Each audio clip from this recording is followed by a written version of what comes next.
University of Oregon. I'm gonna rock the double. All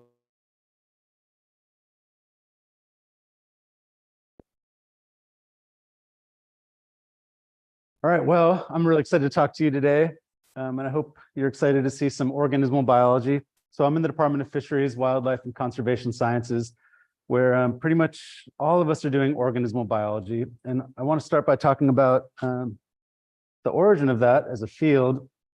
But first, just everything I'm presenting is work done by a ton of people.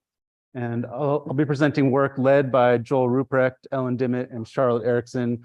Tons of people from agencies and OSU have helped us with all this work. But getting to why are we here, like as a field?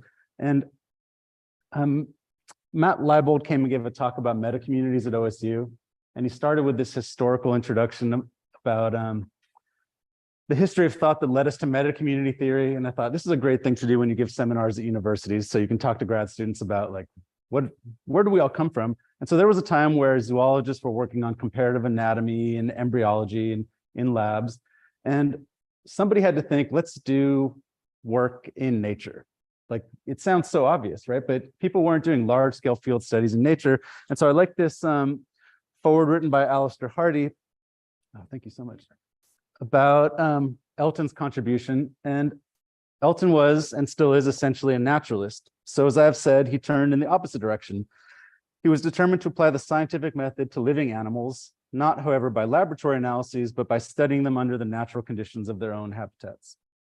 So he turned natural history into science. So I'm going to present a lot of natural history today and try to convince you that it's science.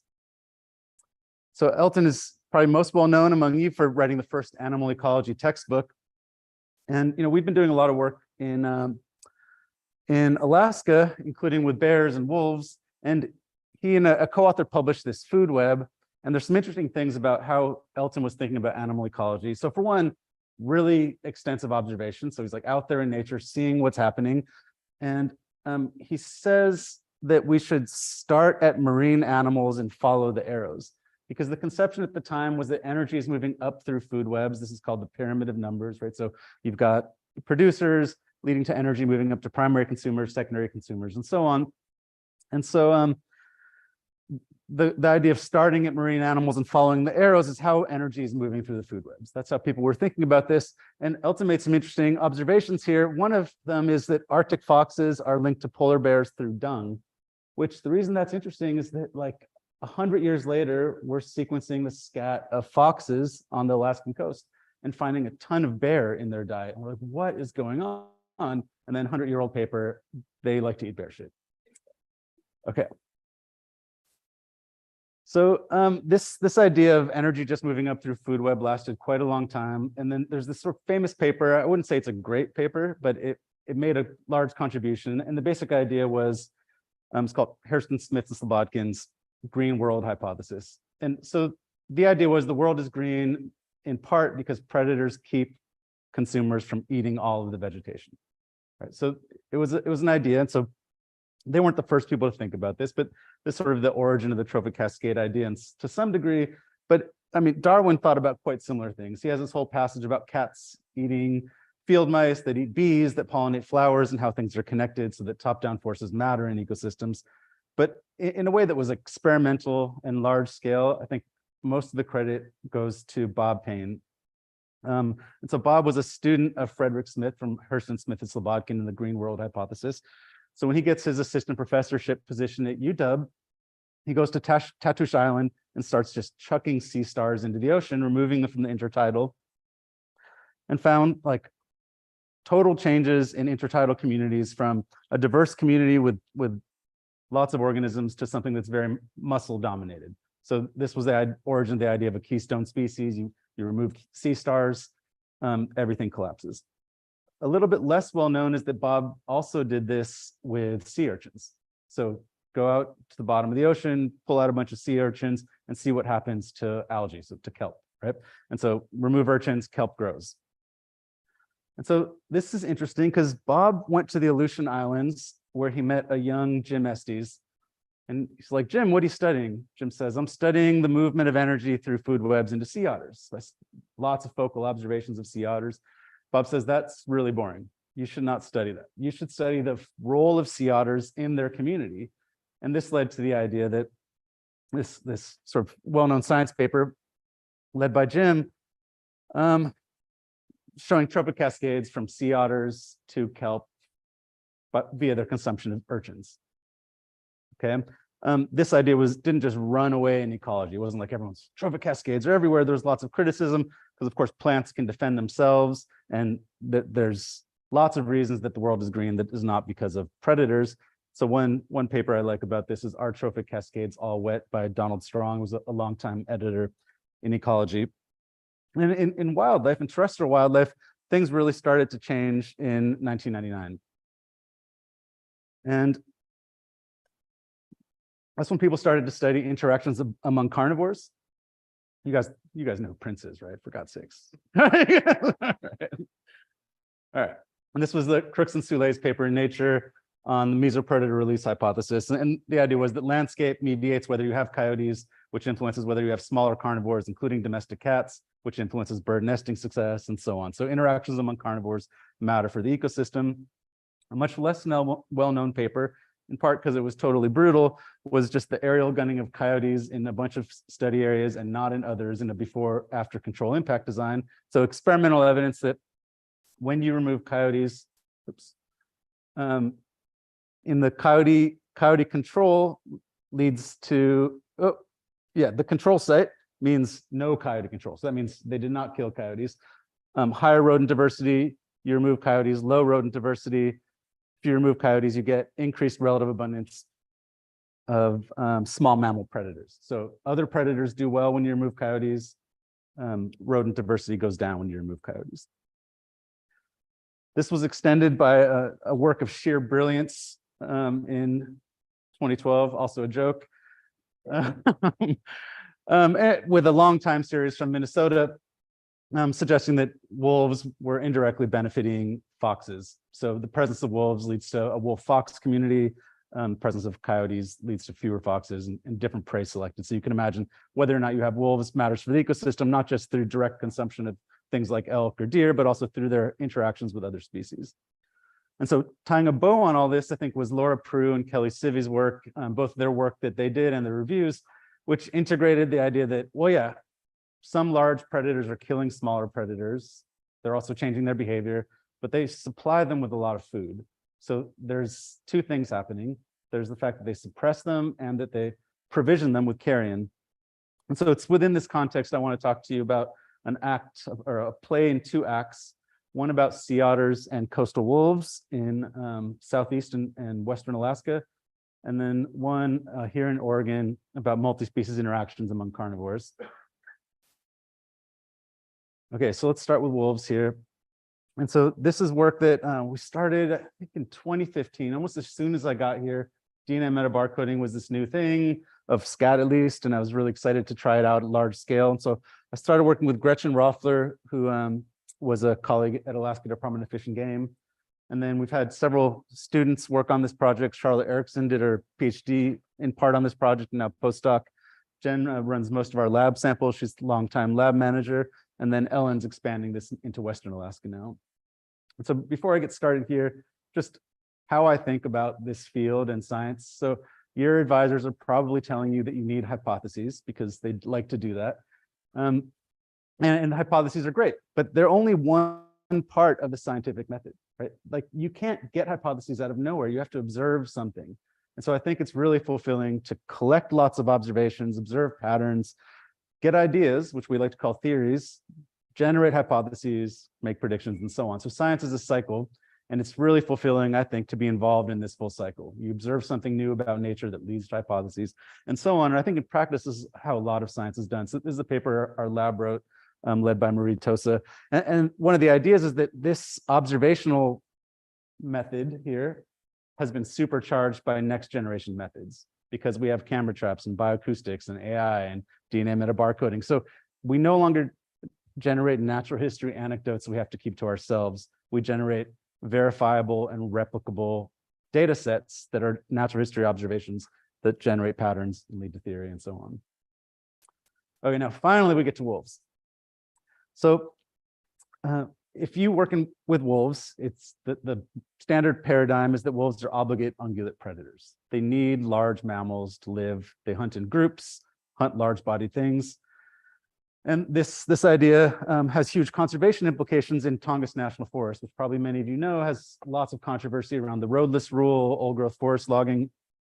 And this subspecies of wolf is repeatedly petitioned for listing under the Endangered Species Act. One of the major threats is that logging creates these closed canopy forests, no forage in the understory, deer populations decline, wolves do bad, very fragmented archipelagic landscape. And so this is a key threat. Obviously, Alaska does not want wolves to be listed, so a lot of research goes into like, well, how exactly are wolves doing? And so that's what got us involved in this project. What are wolves doing in Southeast Alaska? And so we got scats from across this archipelago, and including mainland and island sites. We're really focused on Prince of Wales Island down here at first, because that's sort of the epicenter of old-growth forest logging in Southeast Alaska. And this is purely observational data collection about patterns.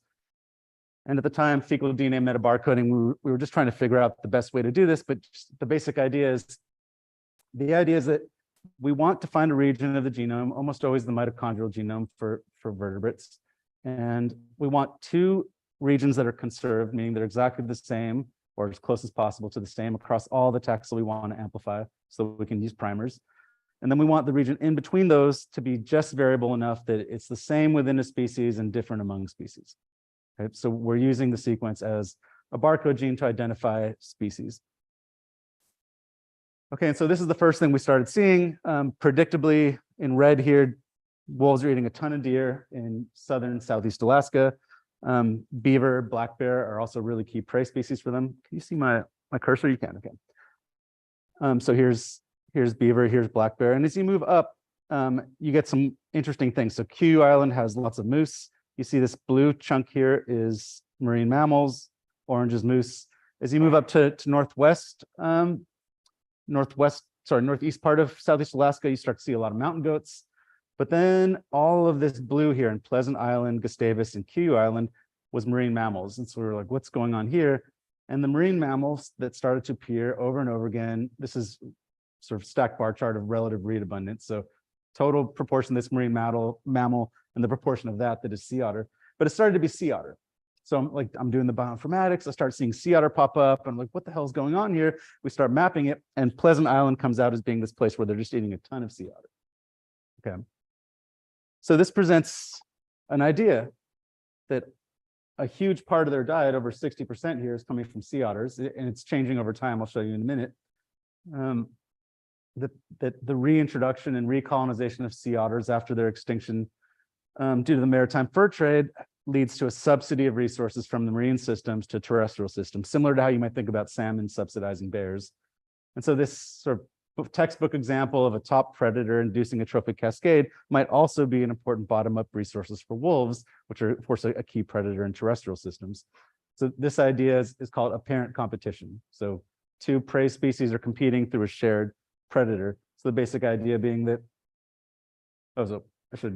I just wanted to plug Bob Holt for the first apparent competition paper. He's also my postdoc advisor.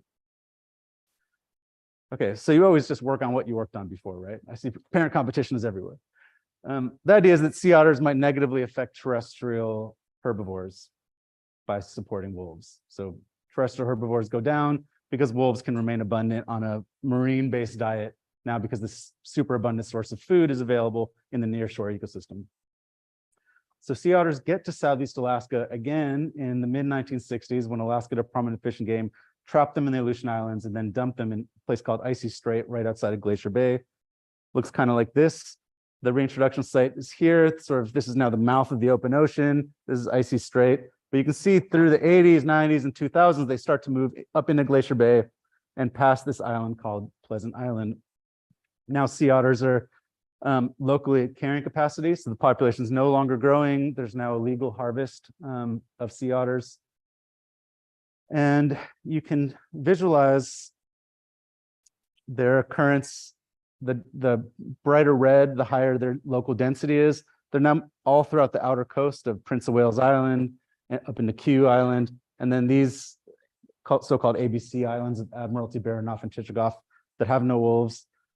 and then up into Glacier Bay. All of the dark gray area is a huge part of the range that is still yet to be recolonized. So they're still moving into the Inside Passage and down through all of this region of Southeast Alaska. So they're maybe roughly a quarter of the way there to colonizing Southeast Alaska again.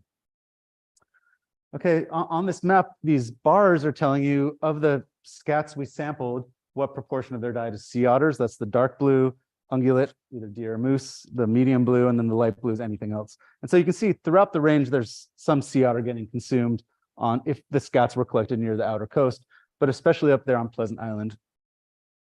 And so we just kind of got lucky to sample wolves on Pleasant Island shortly after they colonized. So wolves arrived in 2013. We started sampling in 2015. And in the first year, wolves were eating mostly deer. So red deer, blue sea otter. By 2016, that started to switch. By 2017, wolves were overwhelmingly eating sea otter. So like a huge, like half their diet was sea otter. And so you can see this in the DNA metabarcoding scats, but also on the stable isotope analysis biplot here. So wolves are clustering right here in 2015 and 16 near deer, and then a huge switch from 2017 onward where wolves are feeding on marine mammal-based diet. So it's not only sea otter, right? We get the taxonomic resolution from DNA metabarcoding, but we see this huge switch to a marine-based diet. So you're feeding at higher trophic levels, your delta N15 is higher here.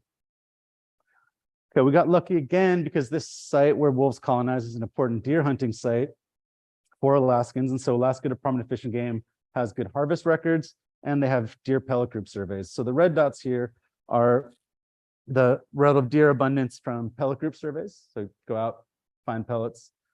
And then the harvest data is in blue. And so sometimes we have them in the same year. So after a big snow event, you get a deer population crash and then it recovers and so on. So there's lots of fluctuations in deer abundance in northern Southeast Alaska because they're influenced by big snow events.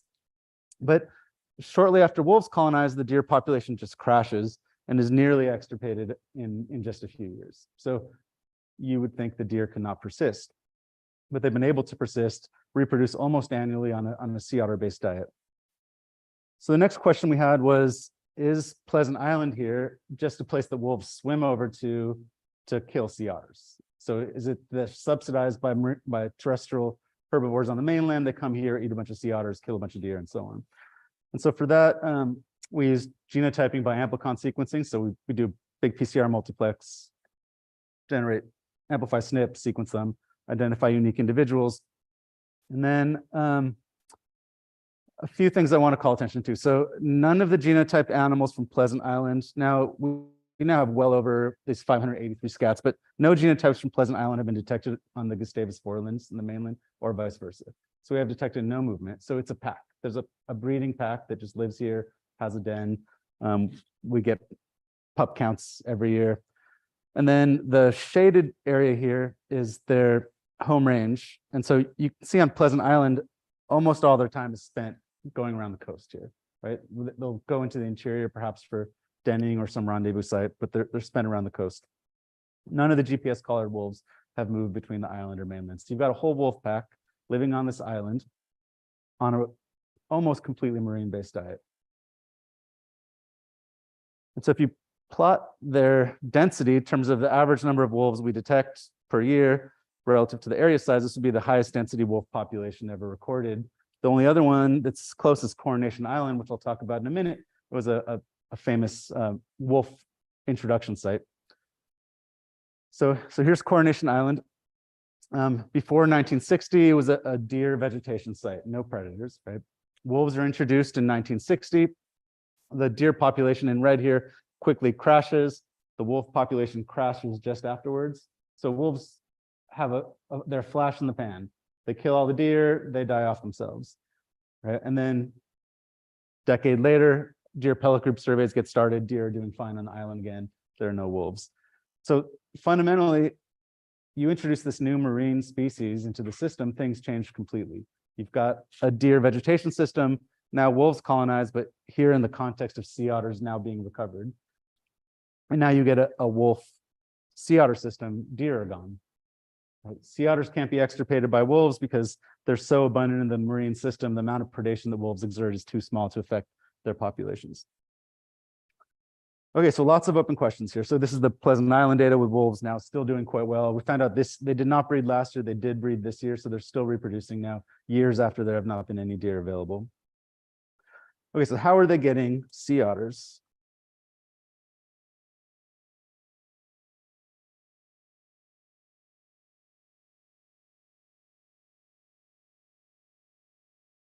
So one way is definitely scavenging. This is a scrawny looking wolf. I promise they don't all look this bad.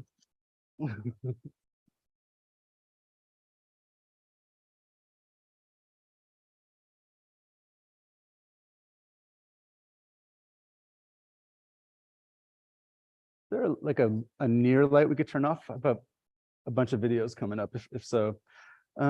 So the GPS collared wolves can be tracked to kill sites. So we know, it's cool if not, we know from sort of indirect evidence of tracking wolves to kill sites, evidence of sort of bites to the skull, hemorrhaging, dragging from the margin of the oceans. That's good. That's good. And these are the places that kills seem to happen in these haul out sites on land or these really shallow territories. But we still had no direct observations until Ellen's first field season, not here, but in Southwest Alaska, a place called Katmai National Park. She was out with the National Park Service biologist and the Alaska Department of Fish and Game biologist. And Kelsey, the national park biologist, said, there's this place I've seen sea otters haul out over here. So they start walking to that place. And sure enough, they see a wolf separate the sea otter from the ocean. And then two other wolves come from the side and just tear this otter apart and leave the mandibles and the liver. And the liver, turns out later, has quite a lot of paralytic shellfish poisoning. And so one hypothesis for why sea otters haul out is to deal with paralytic shellfish poisoning. Nobody knows why sea otters haul out. They don't need to go on land the way that pinnipeds do to reproduce. So there's like temperature hypotheses, toxin hypotheses, and so on. So they got to observe this, and this came out October 3rd as a scientific naturalist note in ecology. Okay, so we've observed this potentially very idiosyncratic thing on an island in Southeast Alaska. How transferable is this? So Ellen's goal was to take this idea and see how well it might work on the mainland in a place called Katmai National Park. If you've seen Grizzly Man, this is where Grizzly Man is filmed. It's not a very easy place to do field work. Okay, so this project was initiated because we had tourists start taking pictures of sea otters in the mid-2010s being carried around by wolves. It's a really weird sight. Almost all the wolves are white here, and they roam the beaches carrying around sea otters. And the basic idea was we've got this epic national park called Katmai National Park. You should all visit. That now has sea otters. Sea otters are moving into Cook Inlet. They just have arrived to the border of Lake Clark National Park, but Lake Clark National Park wolves do not yet have sea otters. So this study is still in progress, but what we want to know is, does the density of packs along the coast change now that we have sea otters? So do we have a lot more wolves packing in along the coast because they have this marine subsidy rather than potentially even just one huge pack? Wolves have huge home ranges. What happens to territoriality, diet, and so on?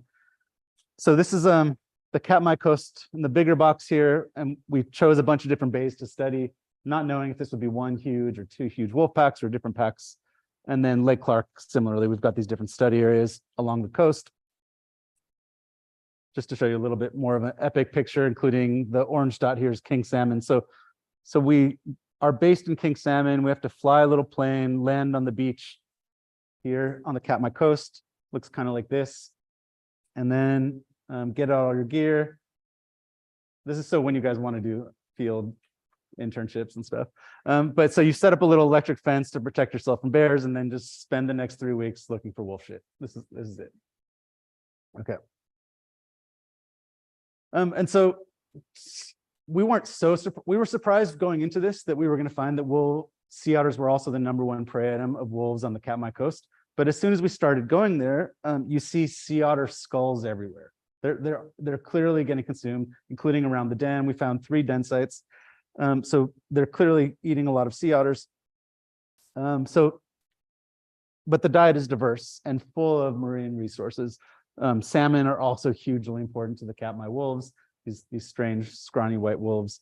I won't show all the details of how diet varies in the packs, but it varies quite a lot. Like one bay called Dakavak Bay has lots of ground squirrels. Wolves are hammering ground squirrels. One place has moose. Wolves are still eating moose. Most of the Katmai coast does not have access to ungulates. So the moose part of this is from a portion of the coast where wolves have access to that. Okay, so mind-blowing, right? Western Alaska, totally different region, mainland site, not this idiosyncratic island. Sea otters recover. They're the most important prey item to wolves. Compare that to Lake Clark.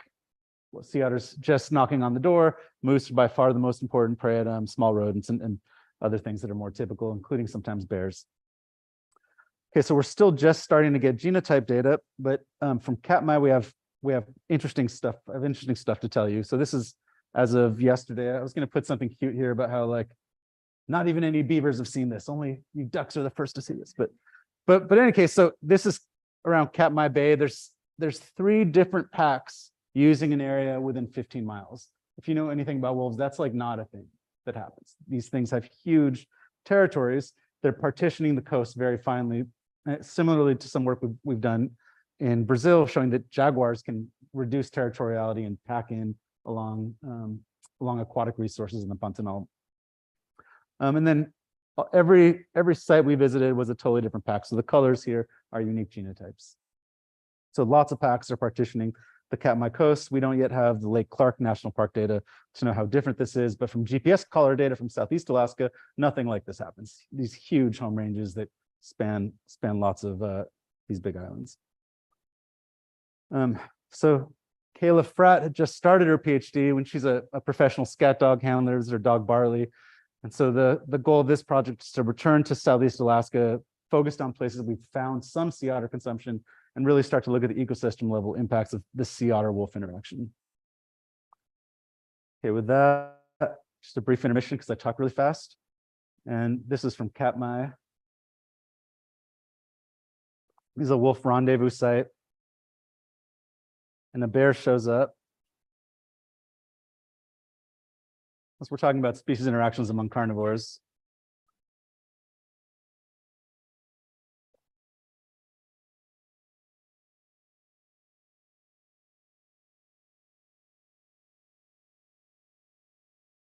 Okay, so let's move to Oregon here. This was the Starkey Carnivore Project with Oregon Department of Fish and Wildlife and Forest Service were the main collaborators, but it was just a staggering amount of work that Joel Ruprecht led. He spent 3.5 years in the field to collect these data. You'll see him in a second. And then we're overly ambitious, but recruited Charlotte Erickson to help him because it ended up being an ungodly amount of work. And so both of them are now postdocs in the lab. Okay, so we had scat dog surveys come and collect 1,200 scats for us. So I'm going to talk to you about the data streams first here. It's one study area in Northeast Oregon. It's an experimental forest where elk have been monitored now for over 30 years. We had a trail camera grid inside of Starkey. Starkey is this massive wildlife enclosure. So that black outline is a fence. And then we had a paired grid just outside the fence. The blue lines here are the scat dog survey routes. So scats, trail cameras are 2 of the data sources. Another one is GPS collars. So part of why Joel spent 3.5 years there was he collared over 50 unique individuals of coyotes, bobcats, bears, and cougars. And to study species interactions among carnivores, it would be ideal if we get all of these things collared in the same place, which is what Joel was able to achieve. So we can get multiple individuals, see how they interact with each other in space, see how they interact with each other's kills. It's common in large carnivore studies to go to what's called clusters to visit kill sites. So you have a field crew out, they download the GPS data, they visit whatever site has a cluster of GPS points, figure out what the cougars killed. So you can go to those kill sites and set cameras on them.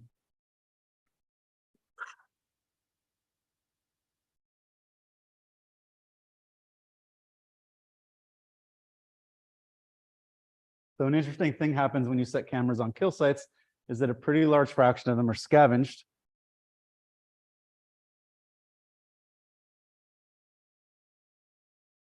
And sometimes that scavenging leads to problems. So these coyotes have this reward, getting back to Prue and Civi's work on enemies with benefits and the role of carnivores in suppressing large carnivores, suppressing smaller carnivores, but also facilitating them. Sometimes you get conflict at these sites.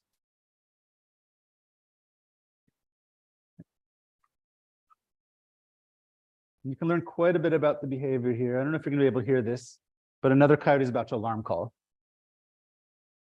Just, he buggers off. Look at the timestamp. It's 9:11 here. 9:11 and 55 seconds. Cougar's on that kill. So another coyote tells his friend, hey, you better bugger off.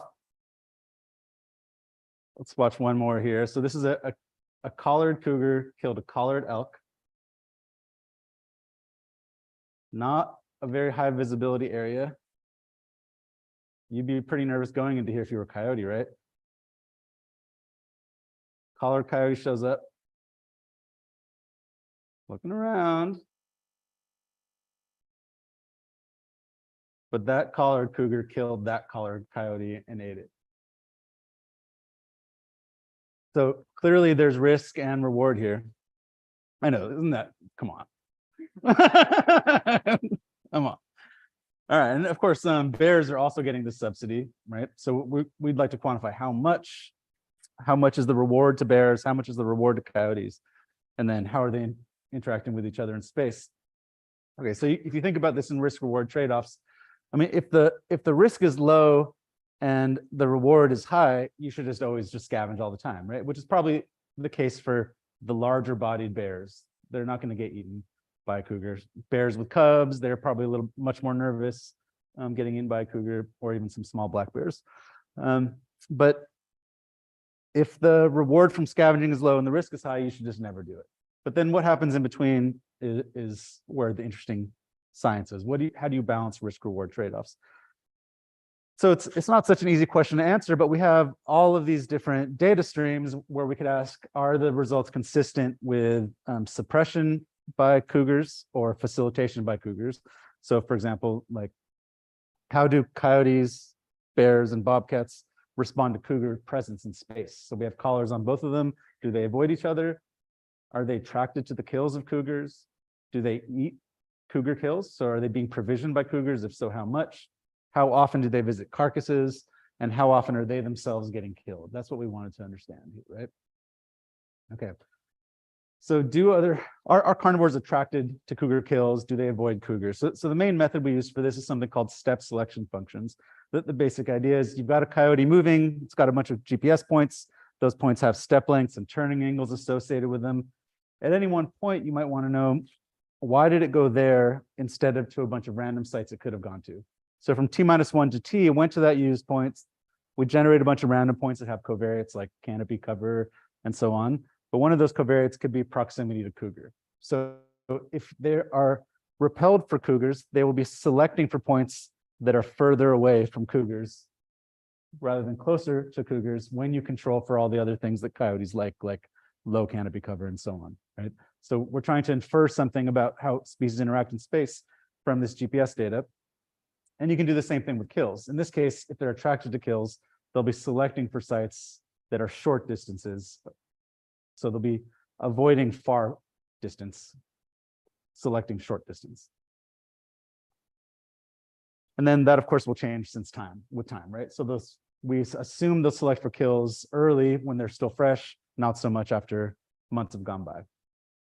Okay, so what do we see? So existent but somewhat weak avoidance of cougars. So data set's not huge, but some evidence that they are selecting for areas further from cougars. No evidence, although even smaller data set, that they're either selecting or avoiding cougars when cougars are on the kill, but evidence that they're avoiding cougars. Similarly for bears, extremely weak evidence that they're avoiding cougars, but evidence nonetheless. And then nothing at all for bobcats. Complete indifference with bobcats. Okay, it's less interesting to know how they're interacting in space, a little bit more interesting to know how they're interacting at these point sources, these kill sites. And so these are cougar home ranges all sort of mapped on top of each other, and then the points are kill sites. So it's a lot of kills, right? It's a lot of kill sites of these cougars, kill about an animal a week. And in this case, there's now really strong attraction. So like coyotes are spending a lot of their time, a lot of their movement ecology is really geared around following these cougars to their kill sites. And that's 1 day since kill, 15 days since kill. It lasts for roughly 30 days. So for about a month, a kill is a strong attractant. After that, no longer. And if you project this on a map, there's a resource selection function, or the output of the step selection function here, where red means strong selection. The black triangle is a kill. The dark blue areas are because that's forest. Coyotes avoid forest. The brighter colors are grassland. But if you put a kill in that grassland, the hotspot of attractants is right around that kill, right? So a lot of their resource selection is governed around these cougar kill sites. It gets more interesting when you start looking at what they're eating. So we can do DNA metabarcoding on their scats. We had 972 scats that we did for this. And the purpose here is not just diet analysis. We want to know how much are they scavenging cougar kills. They can sometimes kill deer. They can't kill elk, almost never. And so the amount of elk in their diet is a proxy for scavenging. And what I want you to take away from this is that bobcats are not eating any elk, right? But coyote diet looks to be like identical to cougar diet. Like they're eating a ton of elk. So they're following them around. Most of their diet is whatever cougars are killing, which is, I think, pretty wild. And bears also are getting some subsidy, although we know from video cameras they're getting a subsidy, but bears can also kill elk early in the season, for a few weeks just after they're born. Okay, and now we might want to know how often are bears, coyotes, and bobcats visiting these cougar kills, right? So now direct evidence of scavenging, how frequent is that? So we monitored 28 kills here. Over 90% of all kills are visited by coyotes. Roughly half are visited by bears. We never got bobcats visiting these kills.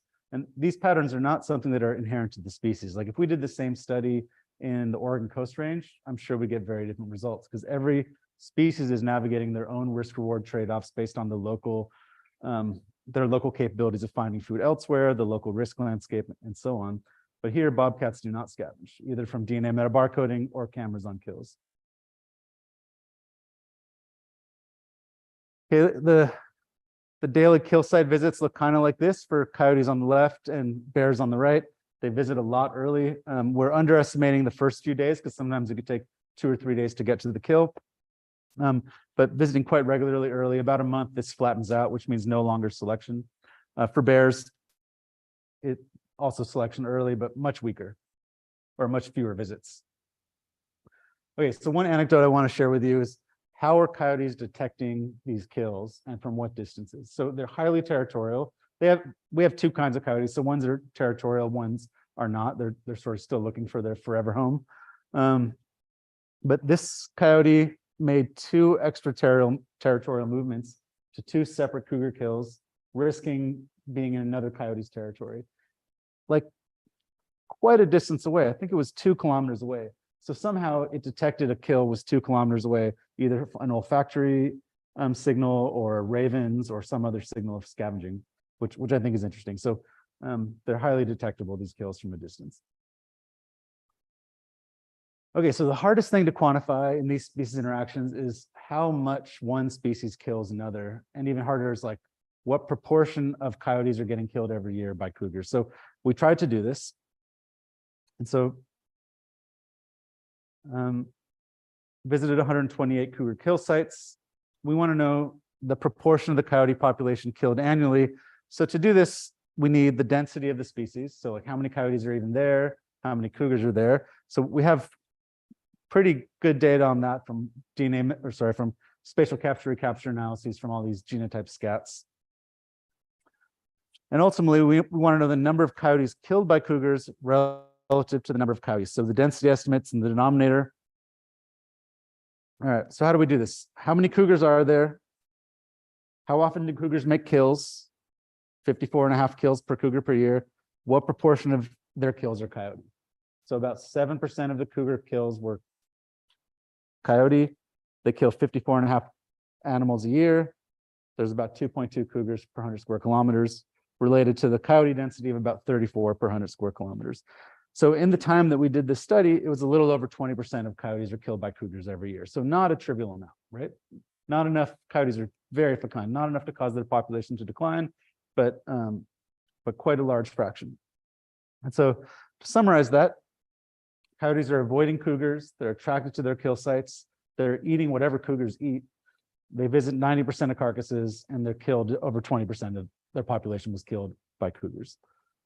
For bears, some similar patterns, but no evidence of any predation, No evidence of attractiveness to their kills, but they did visit about half of the carcasses. Bobcats, just nothing. Bobcats do not care about cougars here. Okay, so coyotes are doing the high risk, high reward thing. Bobcats are engaging in the low risk, low reward strategy. Don't bother to scavenge. Bears are doing something in between, right? Not so much risk, getting some reward, but not going hard on it. Okay, so this is all I find quite interesting, but between 2017 and 2020, we conducted an experiment, removed 85% of the elk. So huge landscape scale experiment in Starkey, 85% removed, outside Starkey, elk not touched, camera grids in both places. And so this is now ongoing work. So what do you think will happen here, right? You remove a bunch of elk, will cougars just prey switch, or will their density decline? Will they start killing more coyotes? Like, are they just killing them opportunistically, or are they really seeking them out and preying on them, right? If they're just killing them opportunistically, maybe not. If they're seeking them out and preying on them, maybe so. Will this lead to a coyote decline, either because the predation rate has increased or because there's fewer subsidies from elk, because maybe cougars eat more of the elk, leave less meat for coyotes, and so on. And so we have some preliminary data on this. So this is now starting after the data from the previous work, starting in 2019. Elk population was already well on its way. Sort of the trough of the elk population was around 2021. The proportion of elk in the diet has declined quite a lot. The proportion of deer on the diet has increased quite a lot. The proportion of coyotes in 2021, it's like 30%. So it went from 7% of their diet to 30% of their diet, right? At 7% of their diet, about 20% of the coyotes were killed every year. 30%, we've yet to analyze these data, but this is the first snapshot of what we think is going on. So now coyotes, deer, and elk are making up roughly the same proportion of cougar diets. We have some evidence of declines in both cougars and coyotes. So all of this is spatial marker site data. So we have the collared animals, a camera trap grid. We can re-site animals, use that to estimate density. In 2022 and 2023, we had scat dog surveys again. We don't yet have density estimates from those. They should be higher precision. In any case, some evidence of decline. The errors are quite large here, but we had over 2 cougars per 100 square kilometers. Now 1.25 is our point estimate. So that's a substantial decline, but of course, it's very hard to estimate density precisely. Okay, so I've talked about a lot of things. I hope that you have lots of questions.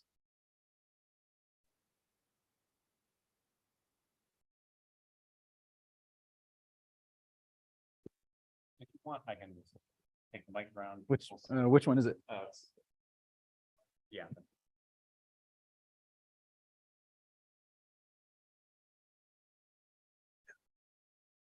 Okay, so that Zoom folks can hear questions.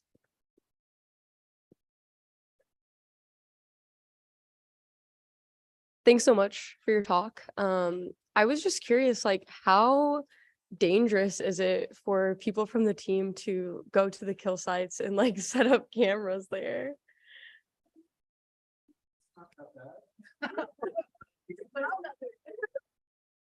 No, it's like going to wolf and cougar kill sites is just standard practice in almost every large carnivore study.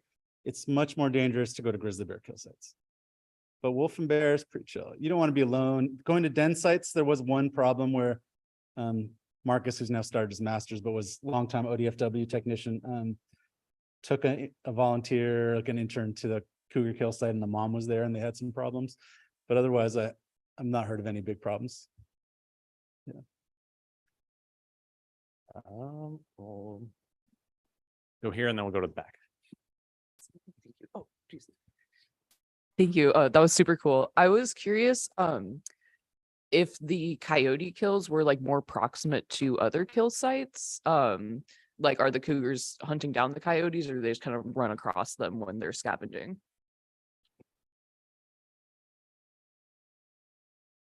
Yeah, so it's a really good question. So most coyotes are killed not at kill sites, not at elk kill sites, and they're consumed. But the fraction of coyotes that are killed at kill sites are not consumed typically. So they're killing coyotes if they're at a kill site just to be like, get the hell away from my kill. You saw that annoyed cougar, right? Just like stop bugging me over my kill, right? But the ones that are killed elsewhere are consumed. We had one cougar that was like specializing on coyotes. You guys are gonna, I don't even know if I should say this in this audience. All right. All right. So we have to trap coyotes, have to check the traps twice a day with IE2 approval, right? But one cougar has killed now, I think 3 coyotes while it was in the trap. Yeah, so not good, but they're checked in 12-hour intervals. But this one, it likes coyotes a lot. Gruesome. Okay, there's one in the back.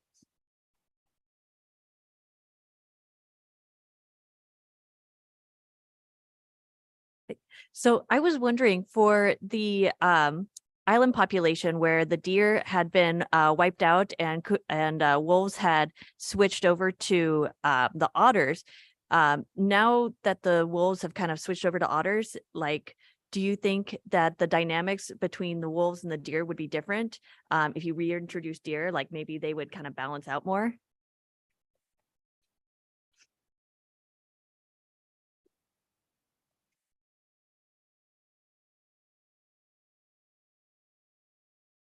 So, I mean, to be honest, I really don't know, but deer and moose still swim over to the island. And so every once in a while, someone sees a dead deer or a dead moose on the beach.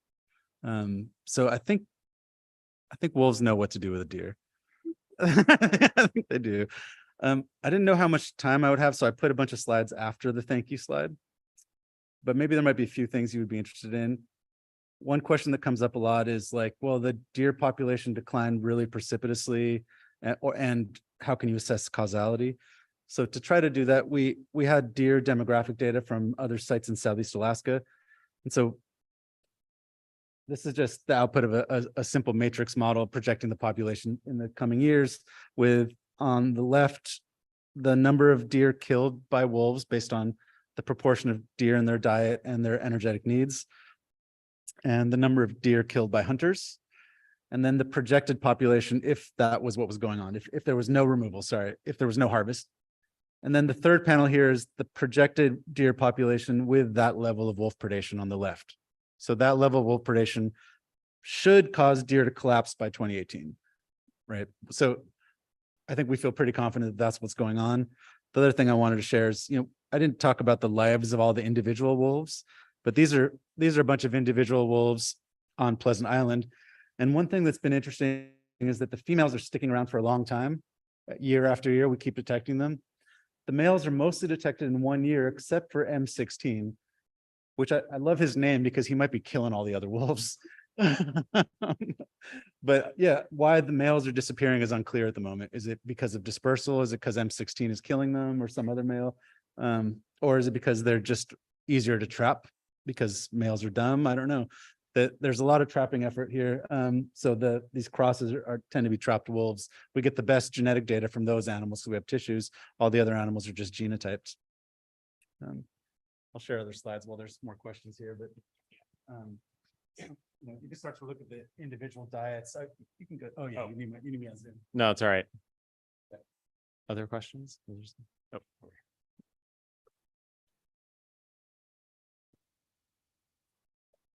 I was wondering why you thought that bobcats were so indifferent to cougars, and like, especially like, I don't know, I think of bobcats and coyotes kind of occupying similar niches or being, they're similar sized meso carnivores. Why do you think the different response? That's good. I was also going to ask a bobcat question. So when I was a PhD student, I worked on a cougar project where you'd put out, the whole project ran on deer carcasses from roadkill. So you put out roadkill, put cameras on it. If a cougar shows up, you set up a cage trap or a snare and so on. But we got tons of bobcats. Bobcats were scavenging in the Coast Range of California a lot. And so why not here? Well, one thing that's different is the Coast Range of California, especially in the deep forest, has barely any coyotes. They're on the coastal prairies, but coyotes are not a good forest species, especially in the West.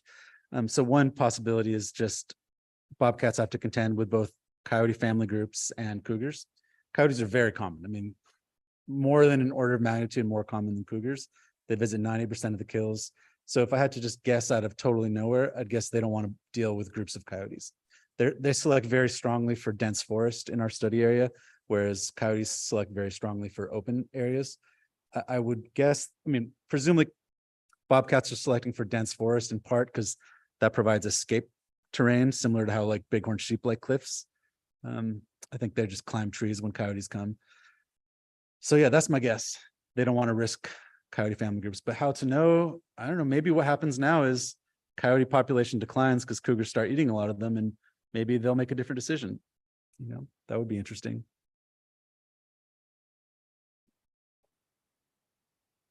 One in the back. No. Oh. One more here. I was just wondering if you could like maybe scale up in the food web at all and make any predictions about what this intra-guild conflict at this predator level does for your green world hypothesis, or like are the trophic cascades dulled at all by like intra-guild predation, or like how should this pan out at a larger scale?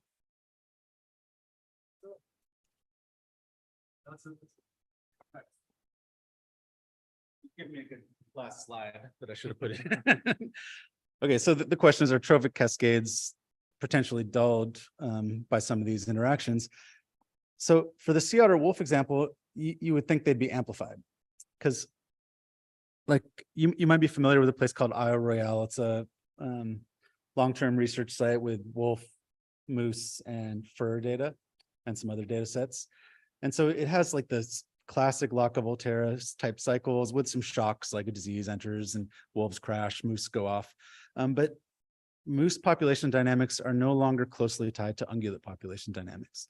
So what that means is that if you have wolves and a marine resource, wolves can remain abundant, cause terrestrial prey to decline to quite low levels, and rather than decline themselves and allow terrestrial prey to recover, they maintain that high population density. So I think the decoupling of wolves from terrestrial prey is really like the key thing that makes this interesting. Because if that's happening not just on Pleasant Island, but across tens or hundreds of thousands of square kilometers of recolonized sea otter range, that's quite interesting, right? That means what's going on with deer now, for example, and blueberries or any shrub that deer might eat is now affected by sea otters in a way that nobody would have predicted, right? Nobody would think that blueberry consumption on some island is influenced by sea otters.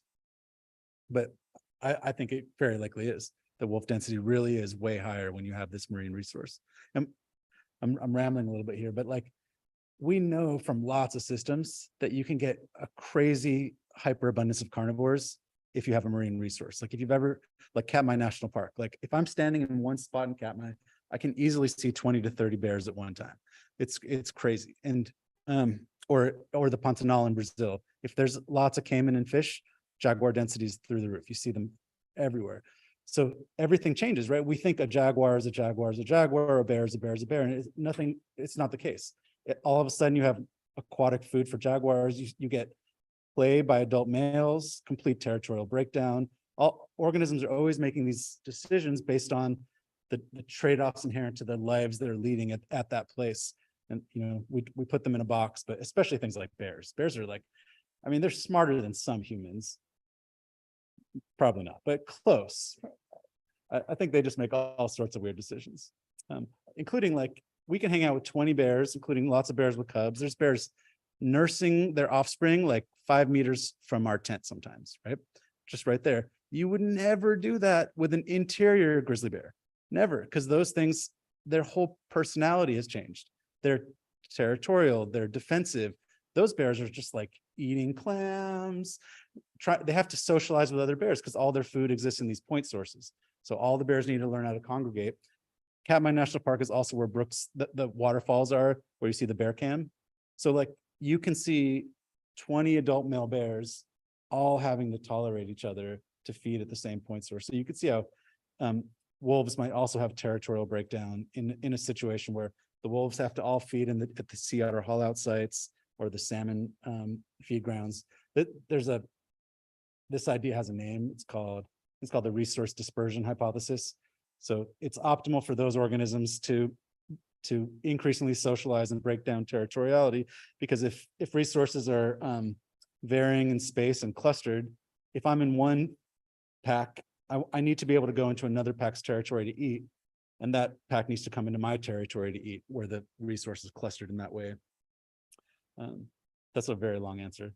But yeah, I think there's a lot of ideas here. This idea also of apparent competition, when one of the resources is non-depletable, sometimes that's called donor control, the donor control system. I think that's what's happening here, right? Sea otters are an inexhaustible resource that's subsidizing wolves that leads them to suppress deer. Right. Thank you. I think in the interest of time, we'll leave it there. So let's thank Taal one more time.